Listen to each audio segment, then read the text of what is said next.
gumala sa MOA ng isang gabi. Ito guys, nakarating na kayo dito guys nang try nyo pumunta dito pag gabi. Try nyo guys, na bibigla lang kasi ako sa mga pangyayari dito, mga surroundings, kasi kakaiba pala siya pag gabi guys.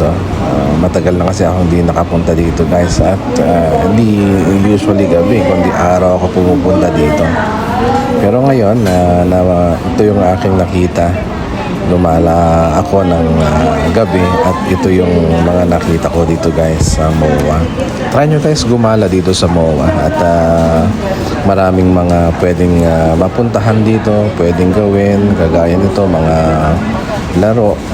Ayan guys, pwede kayong makakuha ng mga prices po nila guys. Ibang iba ang MOA pag gabi. Ngayon ko lang naranasan ito guys, makagala ng gabi dito. Punta na kayo dito guys.